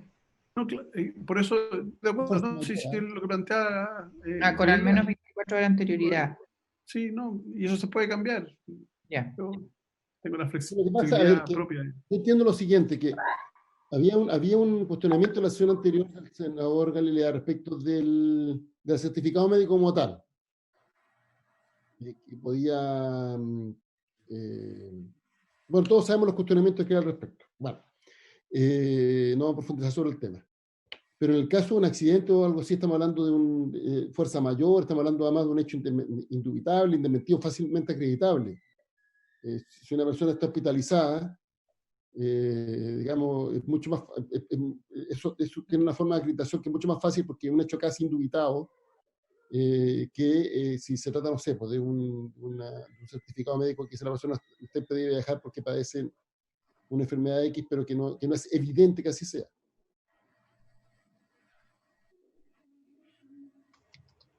Se ríe el senador Galilea. Yo lo tengo presente. Lo voy a volver a compartir la pantalla. En el siguiente punto todavía no hay propuesta de redacción, ¿no? Nosotros no hemos podido trabajar en eso. Volvamos entonces. Era más simple. Aquí la tengo. Presidente, lo tengo para que lo compartamos y así se puede sancionar. Agregué lo del senador Arboe. Dice la falsificación, alteración o mal uso del referido médico, del referido certificado médico será sancionado. Lo comparto inmediatamente. Ya, se hace camino al andar. Vamos. Ya. Voy a compartir. Ahí. Ahí está, la parte final es lo que se acaba de agregar conforme a lo conversado. Si quiere damos una nueva lectura, una lectura final, presidente. Entonces, si el pasajero prueba a través de certificado médico que está impedido de viajar, Podrá modificarse la fecha programada para un viaje y optar por solicitar la devolución del monto pagado. Tal certificado médico deberá indicar la razón del impedimento y las fechas entre las cuales el pasajero se encuentra impedido de viajar en avión. El pasajero deberá dar aviso al transportador antes del horario programado del vuelo y presentar el certificado médico ante el transportador en el plazo de 24 horas a contar del aviso. En caso de que el cambio se realice por un billete de pasaje de mayor valor, el pasajero deberá pagar la diferencia. La nueva fecha de viaje podrá fijarse en un periodo de hasta un año a contar de la fecha programada del viaje original. Si el pasajero opta por solicitar la devolución del monto pagado, deberá hacerlo dentro del plazo de 30 días a contar de la fecha programada del viaje original. La falsificación, adulteración o mal uso del referido certificado médico será sancionado de conformidad a las normas del Código Penal.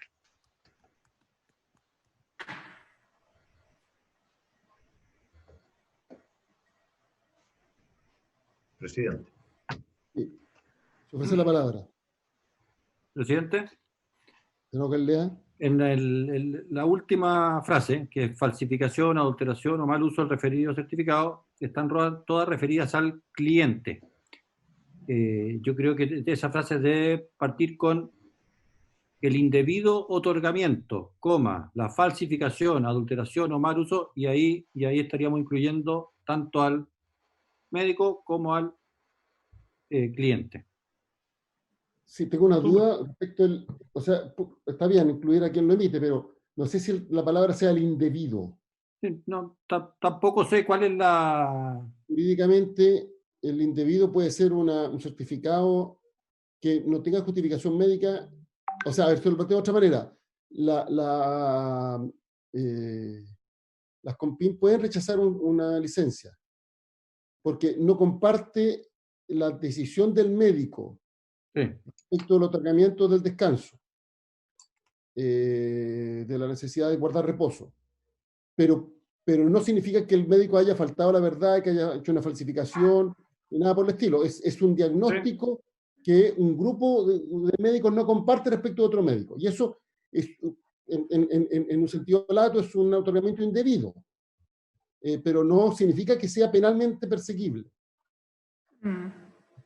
Hay un tema vinculado al dolo, que es necesario en todas las figuras penales, por regla general. Y por tanto, la figura indebida no basta, creo yo.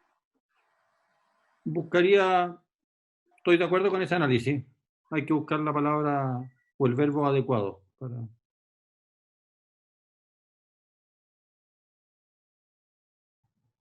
Habría que buscar la palabra adecuada.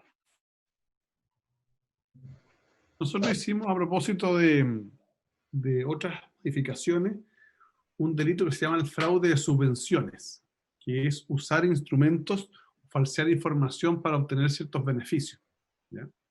Que dice relación principalmente con alterar la ficha de protección social o en los beneficios académicos u otros. Ahí se usaron varios verbos rectores. Quizás se podría revisar esa, Pedro, esa modificación, que es su oportunidad. Vamos a ver. Por la falsificación solamente no tiene ninguna aplicación práctica, porque quien falsifica técnicamente tiene que usar un instrumento que no ha sido construido para eso. Es decir, el falsificador lo que hace es que crea un certificado médico inexistente y lo hace pasar como tal. Es decir, eso, otra figura. Aquí estamos en presencia de que alguien ha obtenido un certificado médico a sabiendas que carece de la dolencia que dice tener para poder justificar. Eso es lo que estamos tratando de evitar. Eso es.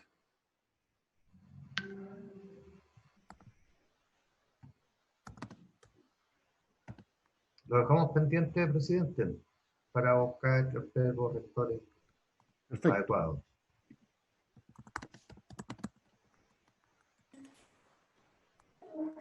Presidente, por su intermedio, voy a mandarle a Pedro un artículo, el artículo 202, que es el que regula al facultativo que liberare certificación falsa de enfermedad. Lo voy a enviar, porque ahí puede aparecer el verbo rector que puede ser útil para esta redacción. Gracias.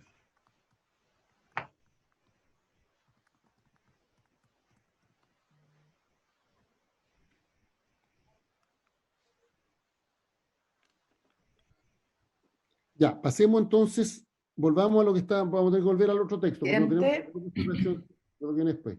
Senador Rincón. Sí, una pregunta. El director del CERNAC dijo que estaban trabajando en un reglamento para el comercio electrónico en el Ministerio de Economía. ¿En base a qué ley se está trabajando ese reglamento y qué implicancias va a tener? Si pudiera informarlo, no sé si en esta sesión o en la que sigue, por favor.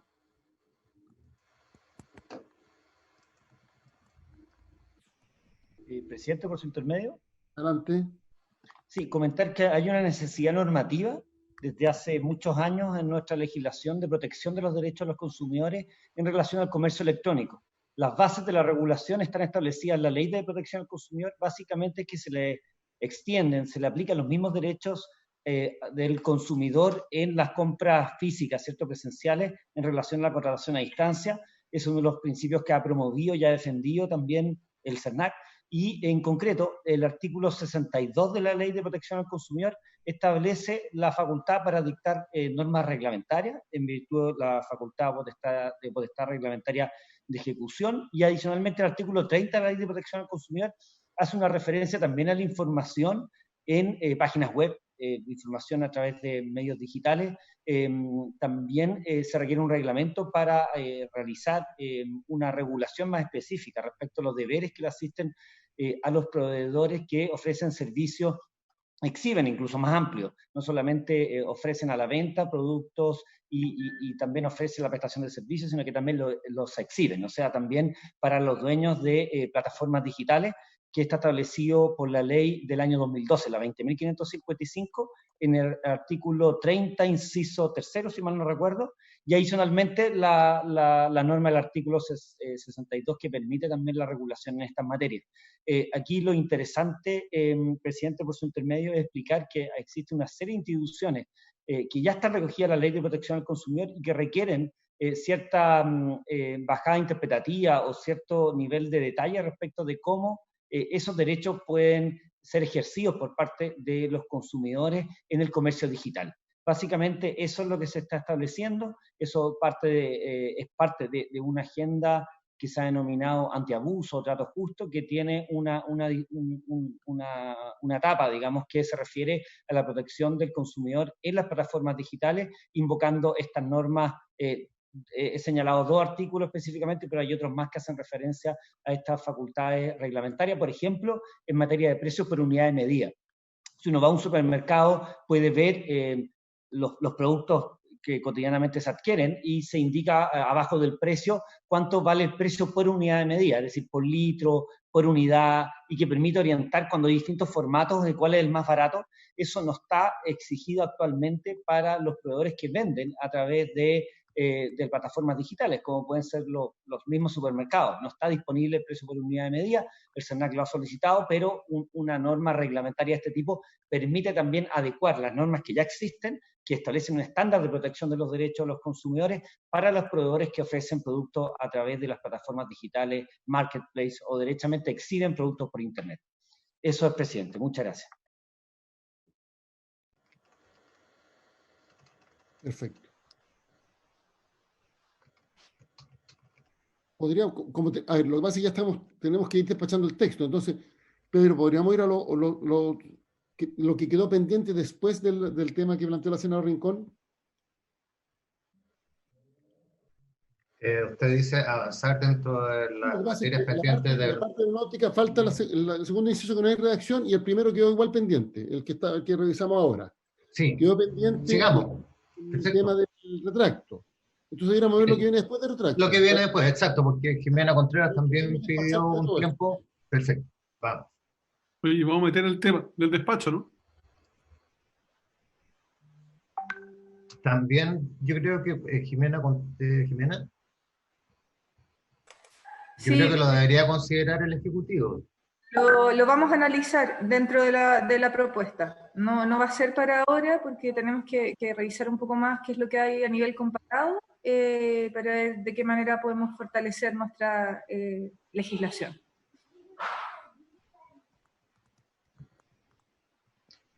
Esta es la próxima materia pendiente, presidente. Es una indicación suya, indicación 4T, que está recaída en el artículo 12. Esto no, es algo nuevo, no viene en el proyecto aprobado por la Cámara, y por lo tanto en su indicación usted propone agregar un numeral nuevo. En este caso es agregar un inciso segundo al artículo 12. El artículo 12 de la ley vigente dice: todo proveedor de bienes o servicios estará obligado a respetar los términos, condiciones y modalidades conforme a las cuales se hubiera ofrecido o convenido con el consumidor la entrega del bien o la prestación del servicio. Y el nuevo inciso segundo que propone incorporar esta indicación es el siguiente tema.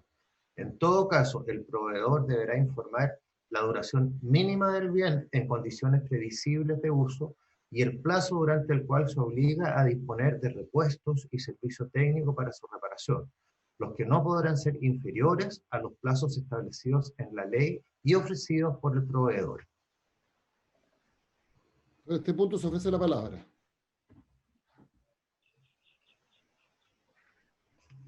¿Pueden levantarlo un poco más la pantalla para leerlo bien, presidente? O Pedro. Ahí está, lo que pasa es que van los dos incisos, el inciso vigente y el nuevo.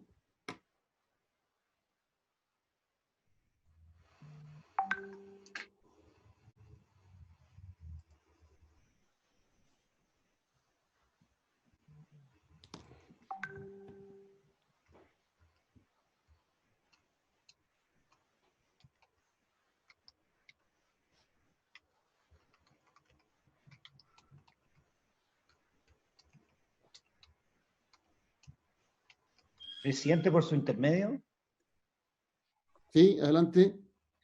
Hace solamente mención que parte de este precepto se parece bastante a una regulación que ya está establecida en el estatuto, vamos a decir en términos más amplios, en la normativa protectora de los derechos de los consumidores. Es una norma que es bastante desconocida, el artículo 5 de la ley 18.223. Por decirlo así, es la antigua ley del consumidor antes de la 19.496. Y en ese artículo dice que el proveedor que al vender un bien se compromete a proporcionar servicio técnico y repuesto, y que injustificadamente no prestara el servicio o no vendiera los repuestos, dentro del plazo ofrecido, será sancionado con una multa de 5,50 unidades tributarias mensuales. Es bastante similar la reacción, si bien es distinta, pero puede apuntar a un objetivo similar, deseable como una medida de política pública que exija un estándar también de información y de responder por parte de los proveedores frente a esa información que se provee al momento de contratar un producto, adquirir un bien de esta naturaleza. Eso, presidente. Muchas gracias.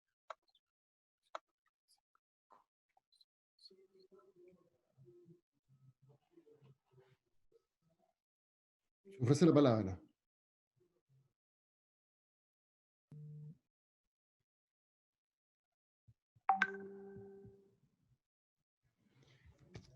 Deberíamos ir resolviendo entonces. No sé si Jimena Contreras quiere hacer algún comentario. No, presidente, solo señalar que sería importante que tal vez usted pudiera explicar cuál es el objetivo de la indicación, ya que en la reunión que tuvimos con los asesores nos resultó un poco complejo entender si lo que estaba buscando era que se expusiera cuál era la vida útil del producto o que hubiera repuestos. ¿Cuál es qué es lo que está buscando? No, ambas cosas. Lo que yo digo es lo siguiente, que cuando uno compra un bien, el proveedor tiene que informarle primero cuál es, entre comillas, la vida útil. En segundo lugar, en caso que necesitara de reparación o de repuestos, ¿cuánto tiempo va a estar disponible los repuestos y el servicio técnico? Eso básicamente. Aquello que se obliga a ofrecer, en definitiva, el proveedor.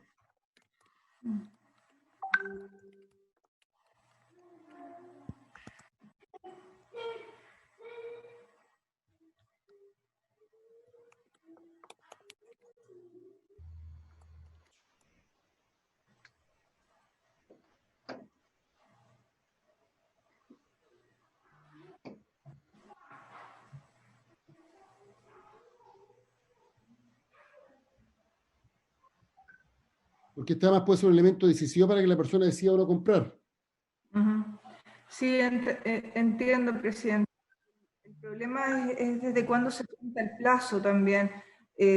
Hay como materias que quedan, porque tenemos en cuenta que no solamente estamos regulando el retail, sino también a pymes. ¿Qué es lo que hacemos en ese caso? La que puede tener respecto del plazo que se tiene que mantener esto, es un poco más complejo que dejarlo así abierto. Nos parece que requiere un análisis. Entendemos cuál es la aprehensión, compartimos que tenemos parte del que está regulado ya en la ley, pero creemos que podría ser un poco complicado, sobre todo para las pymes. Mire, la ley 18.223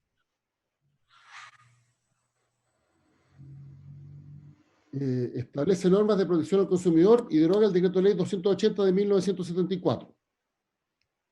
Bueno, están la mayoría de los artículos derogados, pero el artículo que dice: el que al vender un bien se comprometiera a proporcionar servicio técnico y repuestos e injustificadamente no prestar el servicio o no vender los repuestos dentro del plazo ofrecido será sancionado con multa de 5 a 50 unidades tributarias mensuales. Ese es el artículo 5º de esta ley, una ley que es del año, le digo al tiro, del año 83, y que está vigente, tengo entendido. Pues me podría corregir. Sí. Efectivamente, presidente, ese artículo que usted leyó está vigente y es bien similar en un objeto, en una necesidad regulatoria que se plantea en este artículo. Ahora, perdone, presidente, yo creo entender para dónde va este precepto, esta indicación, y básicamente creemos que va en relación también a la obsolescencia programada, es decir, que un proveedor quizás no entrega información suficiente respecto a la durabilidad de algún bien. Y creemos que eso es un tema de información y por tanto debiese estar regulado más bien en el artículo 3º de la Ley de Protección al Consumidor respecto de información. Porque efectivamente existe un estándar bastante alto en algunos mercados de informar la durabilidad y en otros bastante más complejo por la naturaleza de estos bienes. No sé si interpreto bien, presidente, el objetivo regulatorio de este precepto con lo que señalé. Lo que digo es lo siguiente: actualmente existe una obligación legal en una ley que es del año 83, la 18.223, que establece normas de protección al consumidor y deroga el decreto ley número 280 de 1974, que reza textualmente: la Junta de Gobierno de la República de Chile ha dado su aprobación al siguiente proyecto de ley. Título primero: de las infracciones en perjuicio del consumidor. Artículo 5º. El que al vender un bien se comprometiera a proporcionar servicio técnico y repuestos e injustificadamente no prestar el servicio o no vender los repuestos dentro del plazo ofrecido será sancionado con multa de 5 a 50 unidades tributarias mensuales. Es decir, parten 250.000 pesos aproximadamente la sanción y llega hasta 2,5 millones. Eso es lo que dice esta ley que está vigente. Entonces, lo único que yo digo es que el proveedor debe informar, decirle: mire, el producto va a durar tanto y por tanto yo voy a tener repuesto y servicio técnico por tal periodo. Eso es relevante para comprar un producto, porque si yo voy a comprar un producto que no voy a tener ni servicio técnico ni repuesto, y tengo otro alternativo que tiene servicio técnico y repuesto, que puede ser incluso un poco más caro, o puede ser una marca que no sea tan buena como aquella que se me está ofreciendo, puedo decidir comprar por aquel que va a tener servicios técnicos y repuestos. Esto no tiene que ver con la garantía, va más allá de la garantía, porque tiene que ver con la reparación, incluso en un tiempo no cubierto por la garantía. Entonces, lo único que yo digo es que esto tiene que informarse al consumidor y debe cumplirse, conforme, reitero, a una norma que está vigente actualmente, que está media perdida por ahí, que probablemente nadie la recuerda, pero que está vigente, que es la ley 18.223.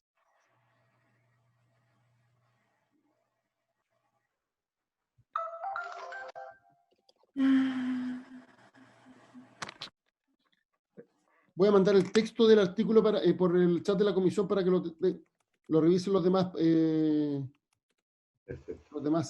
senadores. Yo se lo mando a Jimena también. Algo pasó con mi computador, ahí está.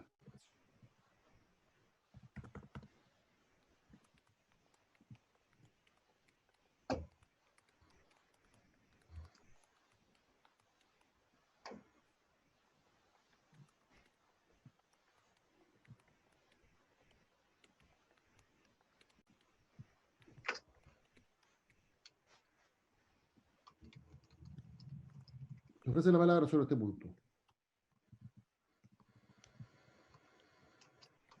Presidente, en relación a este artículo 5 que señalamos de la ley del año 83, efectivamente establece el deber que tiene el proveedor de responder con la información precontractual que otorga al consumidor, básicamente respecto de la existencia de repuestos y servicios técnicos de un bien que vende. En el caso de los vehículos bastante evidente, en otros bienes quizás esto es bastante más sujeto, digamos, a la interpretación que tiene el proveedor, muchas veces no está disponible. Si entiendo bien, esta disposición viene en la línea de ser complementaria en términos de que exista el deber de informar respecto a la durabilidad del bien. Nosotros como CERNAC siempre entendemos que en la medida que haya más transparencia en los mercados es obviamente un objetivo deseable, es bueno para el consumidor acceder a mayor información, no hayan también efectos anticompetitivos respecto de la falta de la misma de transparencia e información en el mercado. Por tanto, nosotros vemos que con buenos ojos esta disposición que complementa, como usted bien señalaba, esta norma del año 83. Le acabo de enviar a los integrantes de la comisión por el WhatsApp el texto vigente para que lo revisen. Eso es lo que está vigente actualmente en la legislación.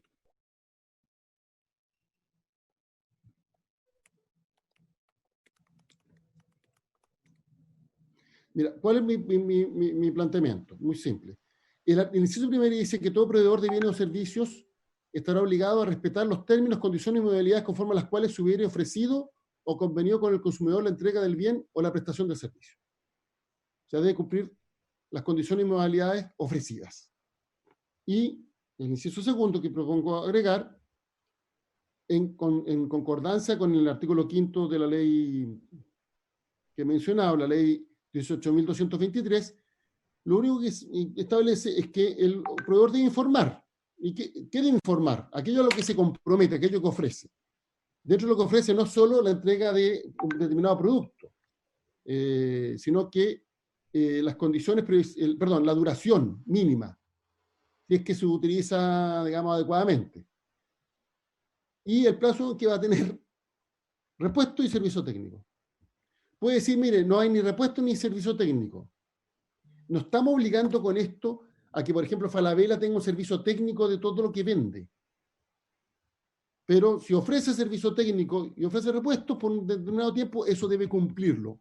En caso contrario, entonces se aplicaría la ley 18.223, particularmente su artículo 5. Eso es. Entonces se transparenta. Esto además permite que un determinado proveedor de bienes pueda, para ser más competitivo, plantear que va a tener servicio técnico, que va a tener repuesto. Eso es parte de la oferta adicional que podría hacer. Presidente, entonces, presidente, por su intermedio, entonces sí, es precisando su indicación, más un deber de información que otorga mayores antecedentes al consumidor, lo cual es lo que nosotros siempre buscamos en este proyecto y en la ley del consumidor también. Nosotros estamos ok con su indicación. A ver, lo primero, sobre el tiempo de duración mínima de duración mínima, por lo general los productos indican, ¿eh? Lo que pasa es que aquí lo hacemos obligatorio a todos.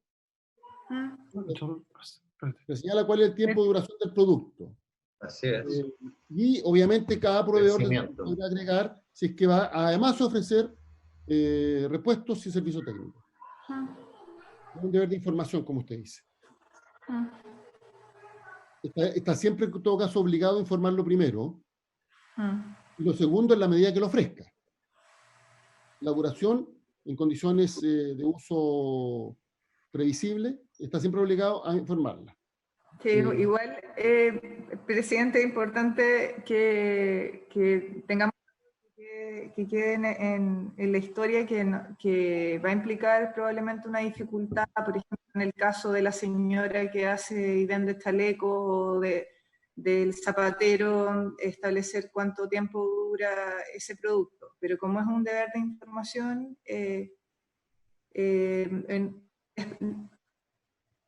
esa sería la complicación, pero estamos ok en que es una norma que le otorga más antecedentes al consumidor y en ese sentido es una mejora.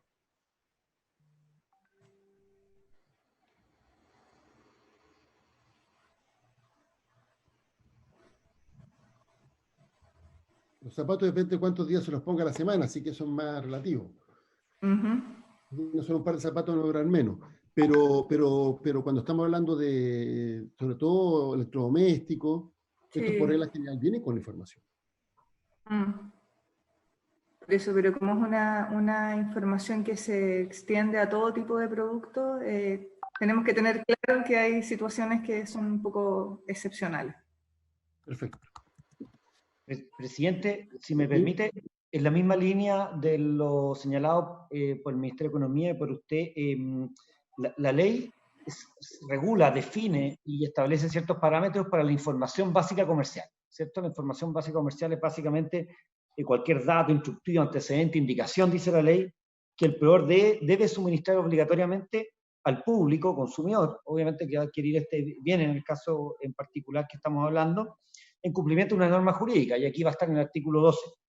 Y dice que la información básica comercial deberá ser suministrada, digo, por cualquier medio que asegure que se entiende o que tiene un acceso claro, dice la norma, expedito y oportuno. Por tanto, nos establece una formalidad mayor. Eventualmente, y si eso logra también resolver el punto, como dice el Ministerio de Economía, puede ser una pyme que venda de una forma muy informal, bastará que se lo señale de cualquier medio, digamos que sea claro cuál sería la durabilidad. Esto obviamente puede estar regulado por un reglamento, pero la norma, vamos a decir, base, paraguas para esto, es la información básica comercial. Por tanto, si se hace una mención a que será información básica comercial, creemos que va a ser mucho más fácil desde el punto de vista del cumplimiento de parte de los proveedores y también de una eventual fiscalización por parte del CERNAC, de acuerdo a sus facultades legales. Es decir, si hacemos la referencia a que es información básica comercial, normativamente tiene una estructura mucho más adecuada para los términos de su cumplimiento. Si prefiere, si el Ejecutivo quiere revisar la redacción.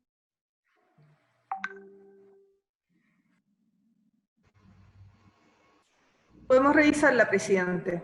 La vamos a revisar para evitar cualquier problema. Senadora Rincón. Presidente, yo tengo que irme a pesca, que presido ahora a las 11:30. Estamos en la hora, presidente, estamos en la hora. Entonces, Jimena, si quieren darle una vuelta a la redacción, incluso se puede establecer algún tipo de obligación aguas arriba, porque está el productor, el fabricante, el importador. Sí. Pero lo importante es que aquí que haya un deber de información y que cumpla con esa obligación contraída en virtud de esa información, o sea, conforme lo ofrecido. Sí, entiendo perfecto. Como digo, la norma perdida de la ley 18.223, que yo creo que casi nadie sabe de su existencia, pero que establece esa obligación, me parece que deberá quedar en concordancia con esto. Bueno, vamos a citar... si me lo permite muy brevemente, presidente, esa norma que está recogida en la ley 18.223 se podría incorporar en esta disposición, porque también el valor de la codificación permite acceder a las normativas por parte de los consumidores. Creemos que sería valioso también recogerla para que quede en una codificación, que es la Ley de Protección al Consumidor, y que pueda ser revisada y obviamente esté asequible para todos los agentes del derecho. Yo creo que podría también contemplarse esa posibilidad. Sí, mire, sobre esta ley están derogadas todos sus artículos, salvo el 5º y el 13. El 5º que establece la norma que yo señalé, y el 13 que introduce modificación a la Ley General de Bancos, y por tanto ya está incorporado en el texto de la Ley General de Bancos. Por tanto, la única norma que queda suelta, podríamos decir, es la del artículo 5º. Ya, presidente. El texto tienen los senadores. Pedro, ¿le podría mandar el texto que yo le envié, por favor, al Ejecutivo? También, sí, ya me lo mandó. Ya. Me mandó. Bueno, no hay problema. Nosotros revisaríamos hacer un consolidado para que lo puedan discutir la próxima sesión. Perfecto. Vamos a sesionar nuevamente el martes. Senador Galilea, ¿se fue a la senadora Rincón ya? Porque tiene que irse a pesca, ella preside, sí. Aquí estoy. Allá. ¿Cómo le ha ido con el encargo del acuerdo?